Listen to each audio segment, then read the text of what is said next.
जैसा कि आप लोग जानते हैं NTPC previous year question series चल रहा है और NTPC previous year question series में आज हम करेंगे 21 नंबर 1/2/2021 को जो प्रश्न सिर्फ 2 में पूछे गए थे उसमें से पिछले वाले वीडियो में हमने 20 क्वेश्चन किया था।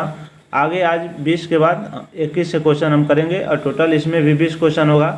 तो आप लोग के लिए अगर तैयारी करते हैं एनटीपीसी का या अन्य किसी भी एग्जाम के लिए रेलवे, क्योंकि प्रीवियस ईयर से बहुत ज़्यादा प्रश्न हूबहू प्रश्न रिपीट करते हैं, तो आपके लिए वीडियो काफ़ी ज़्यादा महत्वपूर्ण होने वाला है। तो चलिए वीडियो को प्रारंभ करते हैं। तो आज का पहला क्वेश्चन है, थायरॉक्सिन के संश्लेषण के लिए कौन सा तत्व आवश्यक है। यानी थायरॉक्सिन के संश्लेषण के लिए आवश्यक अगर देखा जाए तो आयोडीन, जो कि एक प्रकार का इसकी कमी से घेघा रोग भी उत्पन्न हो जाता है।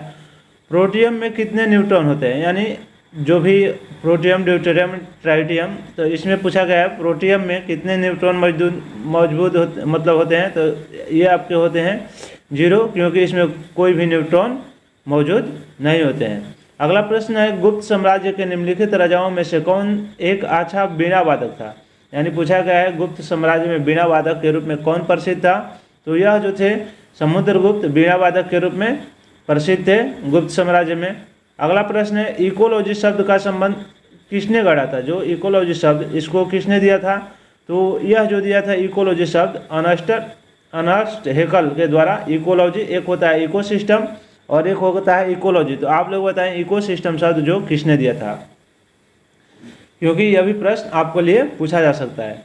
प्रश्न है, अस्पतालों से निकलने वाले जैविक कचरे के निपटान का सबसे अच्छा तरीका कौन सा है। यानी अस्पताल से जो भी आपको जैविक निकलते हैं वह निपटान सबसे बढ़िया अपघटन है। तो अपघटन के द्वारा यह आपका उसका सबसे अच्छा तरीका माना जाता है।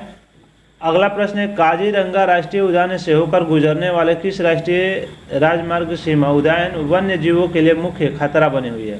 देख सकते हैं इस प्रश्न को काफ़ी ज़्यादा महत्वपूर्ण है। तो यह जो है आपका NH-37 जो कि काफ़ी ज़्यादा खतरा बना हुआ है, काजीरंगा राष्ट्रीय उद्यान से होकर गुजरता है। अगला प्रश्न है, सचिन तेंदुलकर ने अंतर्राष्ट्रीय क्रिकेट में अपना 125 शतक किस टीम के खिलाफ खेला था। तो आप जो भी क्रिकेट के प्रेमी हैं उनको तो यह बहुत बढ़िया से क्वेश्चन मालूम होगा, क्योंकि सचिन तेंदुलकर के द्वारा बांग्लादेश के विरुद्ध यहाँ पर 125 शतक पूरा किया गया था। अगला क्वेश्चन है, इनमें से किसने अजमेर में 2.5 दिन का झोपड़ा का निर्माण। तो अजमेर में 2.5 दिन का झोपड़ा का निर्माण कुतुबुद्दीन ऐबक के द्वारा किया गया था। तो इसका ऑप्शन बी हो जाएगा। अब अगला प्रश्न है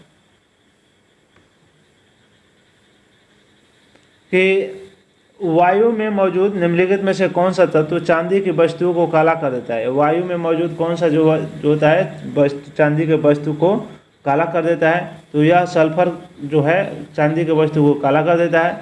और यूनेस्को का मुख्यालय कहाँ है। तो यूनेस्को का मुख्यालय फ्रांस आपका पेरिस में है। तो ऑप्शन इसका ए सही हो जाएगा। तो इस क्वेश्चन का अगर आप PDF फाइल भी प्राप्त करना चाहते हैं तो आप हमारे टेलीग्राम चैनल से जाकर इसका PDF फाइल भी डाउनलोड कर सकते हैं। अगला प्रश्न है, AFO के सोफिया डेटा के अनुसार कौन सा देश विश्व का सबसे बड़ा मछली उत्पादक। यानी यह डाटा कौन जारी करता है, सोफिया। और सबसे बड़ा मछली उत्पादक यहाँ पर अगर बात कर लिया जाए तो यह चीन सबसे ज़्यादा मछली का उत्पादन करने वाला है। अगला प्रश्न है, नासा के अनुसार पृथ्वी भू सतह का कितना भाग वन आच्छादित है। यानी नासा के अनुसार आपका जो आच्छादित है 30% वन होना कितना चाहिए, लगभग 33% वन होना चाहिए, लेकिन नासा के अनुसार अभी भी 3% जो कम है। अगला प्रश्न है, इनमें से किसे ग्रैंड मैन ऑफ इंडिया के नाम से जाना जाता है। तो ग्रैंड मैन ऑफ इंडिया दादा भाई नौरोजी को जाना जाता है। Poverty and un-British rule in India, इनके द्वारा यह पुस्तक भी लिखा गया था। अगला प्रश्न है, टेलीफोन का आविष्कार किसने किया था, कब किया था।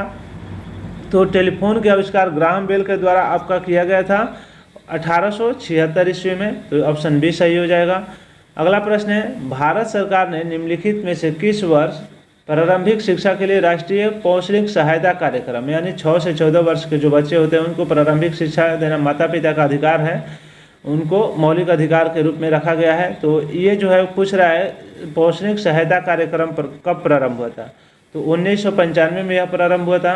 कंप्यूटर के एक मेनू में कितने लिस्ट होती है। तो यहाँ पर पूछ रहा है, देखिए ये भी क्वेश्चन रिपीटेड है। कंप्यूटर के एक मेनू में जो टोटल लिस्टों की संख्या होती है उसको क्या कहते हैं, हम कमांड्स कहते हैं। तो ऑप्शन बी सही हो जाएगा।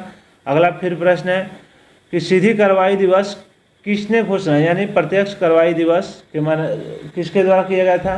तो यह मोहम्मद अली जिन्ना के द्वारा किया गया था। यह कब किया गया था? आप कमेंट के माध्यम से बताएं। अक्षांश का 1 डिग्री लगभग कितने किलोमीटर के बराबर होता है? तो अक्षांश का लगभग 1 से 11 किलोमीटर 1 डिग्री के लगभग बराबर होता है। और देखिए यह जो क्वेश्चन है करंट से है। नवंबर 2020 तक प्राप्त जानकारी के अनुसार नीति आयोग के उपाध्यक्ष कौन है?